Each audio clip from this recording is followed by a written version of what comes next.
Merrily, merrily, so merry sail we, no mortal on earth like a sailor at sea.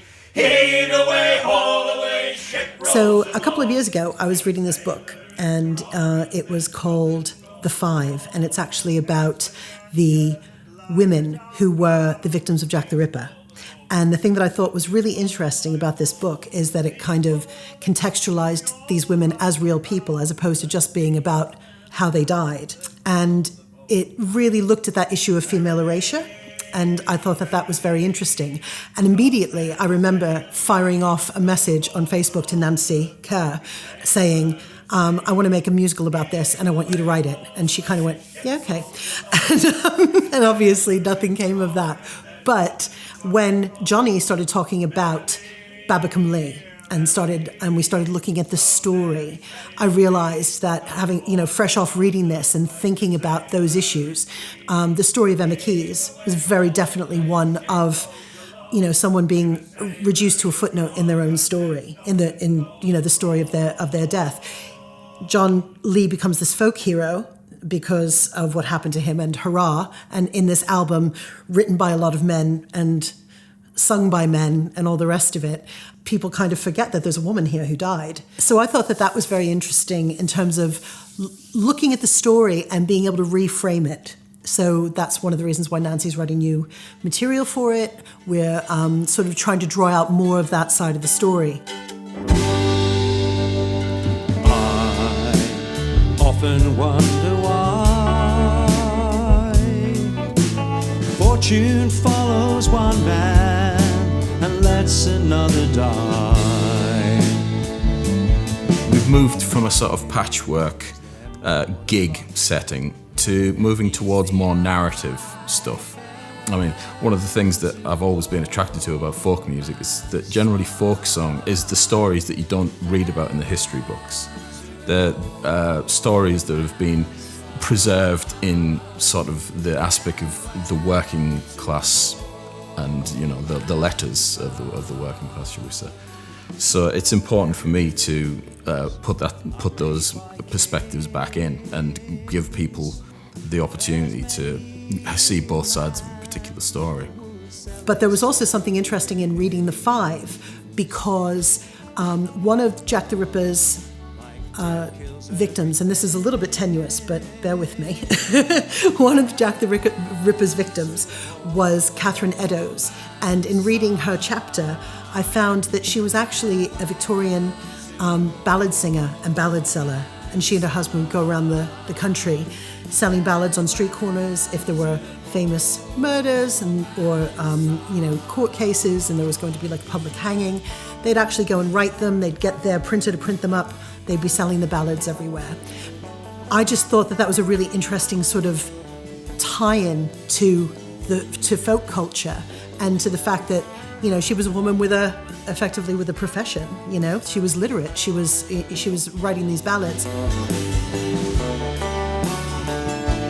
There is a little bit of crossover, time-wise, and it's always possible that Catherine Eddowes could have been at Babbacombe's hanging, and they could have been selling the ballad there, which I thought was a really, really interesting idea.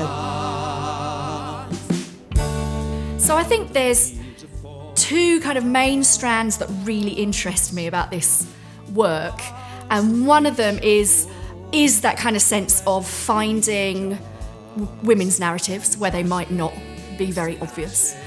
And that's where I come from. That's very, it's very creative, it's very important right now. And I think, that kind of connection, as Joan was saying about having read The Five and hearing the details and the kind of the different power differentials in those stories than what we receive. So that's really central to what I do. I spend a lot of time finding source material from the folk world and then, frankly, changing it, experimenting with the power dynamics and experimenting with if you tell the story from here rather than here. And I think that's crucial. And then I think the other thing is the musical part of that, actually, which is about the relationship between sort of written things and non-written things, just sung and taught and played and done things in folk. So you've got this lovely idea of taking the broadside ballad as this central, haven't you, this central art form, this central way of putting stories across. And then you've got this character or this idea of a woman who, like, I think of her as, she's a woman in the arts, right? She is a broadside ballad maker, and you know, she profits from that and she puts that out there. So you've got this lovely kind of way of inviting the songwriter into it. So yeah, obviously that really excites me, that kind of playing with the power balances in these old stories, and then just creating new pieces of sung music for it. It happens to be, and it's crucial that it is, from a woman's voice. Yeah, well, the story is, it's all about the bloke, isn't it? And actually, you know, the reason why he was charged in the first place was because John Lee was the only man in the house. So not only is the victim left out of the story, but also there were 3 other female servants in the house at the time, and none of them are given the agency to be criminals. It's not necessarily a great agency, but it is still agency. You know, maybe it was one of them. One was his half-sister. Perhaps she put him up to it. Perhaps he put her up to it. Perhaps, you know, when I sort of looked at it, I thought, but she's a fab character, the half-sister, the servant. And she's got away completely scot-free. But we also don't know any of those women's stories. So it's a story that night of, I think, of 4 women, 1 man. And we only know the man's story. And that happens all the time, and it still happens. You know, for me, I want to do work that goes back and says, what was going on? There were 4 women in this house, and we don't know what happened between any of them that night. And all we're obsessed with is whether or not a man was, you know, this particular man was guilty or not. But it's not his story. It's not him on his own. There's all these other people, and most of them are women. And no one's thought about thinking about their stories, which happens all the time still.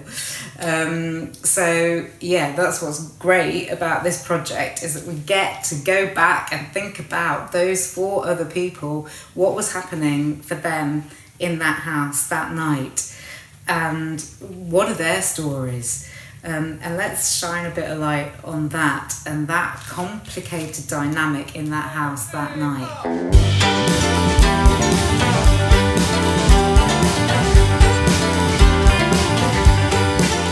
The Babbacombe project was, it came at a time when I was already thinking a lot about certain anniversaries in the folk world, actually. Dave Swarbrick would have turned 80, and Martin Carthy was turning 80, and the radio program I was doing was thinking a lot about that generation of people. But it also coincided with the 50th anniversary of the release of Babbacombe. I knew a little bit about Dave Swarbrick's work after Sandy Denny passed away, and what he had done, and how valued and treasured his work was. And I also knew of Fairport's legacy, the Cropredy Festival going every year. But I didn't know much about Babbacombe. And when Johnny actually contacted me about it, I had to go and listen to it first of all, and it was news to me, actually. And that was quite exciting, because it seemed to be quite a significant thing to not be on my radar. And I don't think I'm alone in that. I think a lot of Fairport fans will know it. Most, if not all of them, will know it, especially as Fairport revived it for the 40th anniversary. But it was news to me, and that's always exciting, I think, to go back and find new music and listen to it with fresh ears. Old music, if you like, but looking at it now. And then I started listening to it, and it seemed to me to have a lot of potential, because I don't think it's been overdone. I think although Fairport revived it, they're not songs that Fairport did a lot live. And I think that's partly because they were so associated with Dave. And when you listen to it, whether you like Fairport or not, you can't help but admire Dave Swarbrick. He's such a character, and there's so much character in his portrayal of this person, John Lee. In terms of the story of Babbacombe Lee, I found it as interesting. I think that Dave Swarbrick found it fascinating. Swarbrick was convinced that John Babbacombe Lee was innocent. I'm not sure that us in the modern era particularly feel or need to know that. I think that what we're trying to do with this show is something different, and that is to look at it maybe from a slightly more modern context. Think about the other people involved, particularly the woman who was the victim.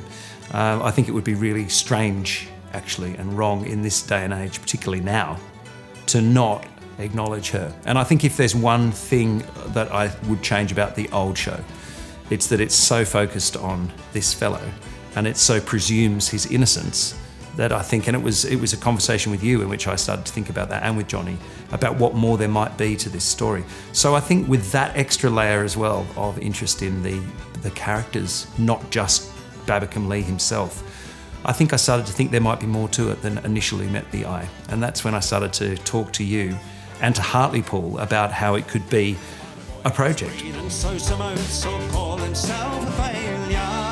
So I would see some foreign shores and I would be a sailor. So I went to my mother for a week. Looking through the source material for this, obviously it's important that you've got the James Barrie, who was the hangman. You've got his autobiography. You've got Babbacombe Lee's sort of sensational autobiography, which is probably more the ghostwriter than his voice, to be honest. But it was a real cause célèbre, and there's a lot of newspaper archives that have been digitised, so it's easy to get into. There was a lot of obviously ballads were written from various different perspectives, and it just seemed to be like when Dave Swarbrick reached into this grab bag of research in 1970 or whenever he was writing it, he seemed to have an agenda from fairly early on in. And that agenda seemed to be, this is a miscarriage of justice. The wrong man got done for the wrong crime, shall we say. And it's very important to not treat it with kid gloves and not treat it as a museum piece. If we're getting it out to do something different with it, then we have to allow ourselves the freedom to maybe change things and change perspectives on it. And to actually say, I don't agree with that bit. When we did the Kipling show a few years ago, there was a lot of changes that needed to be made because Kipling's language, is sometimes, even though it was reported speech, it was incredibly problematic. And you just have to make your own value judgments. You think, what are we gaining by leaving in this particularly contentious word? And what are we really losing if we're taking it out? And that is pretty much the raison d'etre and the way that we're going to, and we have been getting through the research and also looking at the perspective on the album. We can't be too precious about it. And certainly Barrie Rutter, the director, has already told us there's no way he's going to be beholden to anything, because he's somebody who reinterprets Shakespeare and various other things all the time. It's just very much in his wheelhouse. I think always in literature, when you're reproducing something, fealty to the original has to be treated with kid gloves. You don't have to be real. You don't have to be exact as it was. Otherwise, there's no sort of influences or thinking or changes of attitude towards any piece of work. It's a classic album. That doesn't mean to say that we have to slavishly adhere to every nuance of every note or every A to B to C to D to E to no. Jumble it up, mix it about. Make a story that appeals to all of us as a team putting it together again. I don't see fealty earning a gold medal in that respect. We have to all of us, whether people are playing, whether people are singing, we all deserve to have our own voice in something which we're all producing together. And wonderful though it is, it'll get changed. 1, 2, 3, 4.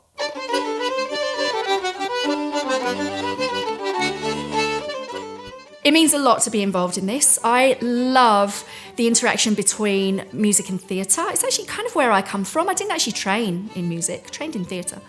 And so that kind of aspect of just drawing out the storytelling in that extra way. And the kind of slightly Brechtian kind of flavour to it, again, which is all about kind of power and all about how we tell the stories of kind of lost souls and untold kind of victims in a way. And I think that what I really am going to enjoy doing is relaxing into the big soundscape. It's relaxing into those big, solid songs and really enjoying the music of it and the way that supports the story. Well, what does it mean to me to be involved in this show? It means a lot. But I would say that first and foremost, above anything, during lockdown, I was getting pretty frustrated with not having creative outlet. And the time that I was asked to be involved in this project, it was perfect timing for me. I needed something to think about. I needed some music to think about. So that was an immediate yes. But also, I think that the concert or the themed concert has become a really important thing. But this one seemed very different to me, so that was exciting too. You know, you've had some pretty classic folk subject matter over the years, from the Miners through Graham Miles and Songs of Industry and other great shows as well. But there was something about it was like Babbacombe Lee. It didn't seem like an immediate next move, and I think that's really interesting, and I think that was really worth pursuing. So for me, also, it is gratifying to be asked to be involved in a show at a deeper level than I've previously been asked to be. I've often been asked to just be a singer or a musician. But Jonny and I have been working really closely together, almost in a sort of a sharing a musical director role, and that for me has been very exciting as well. So that's big for me.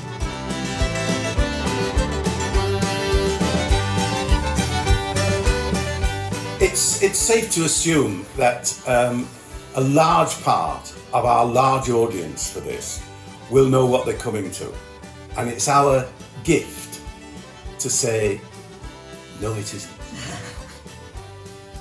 Or at least to say, you expected that, you got that plus. And I think all of us involved want to put those sort of, if I may quote, the E numbers of folk into the evening, to add that little touch of flavour and just put it into the melting pot, into the cooking pot, into the stew pot, into the soup pot. And see just where it takes us. Not to be stupidly destructive, but to be creatively destructive, and hopefully surprise a few of the audience who will walk into that room knowing exactly what they're going to say. No, they won't.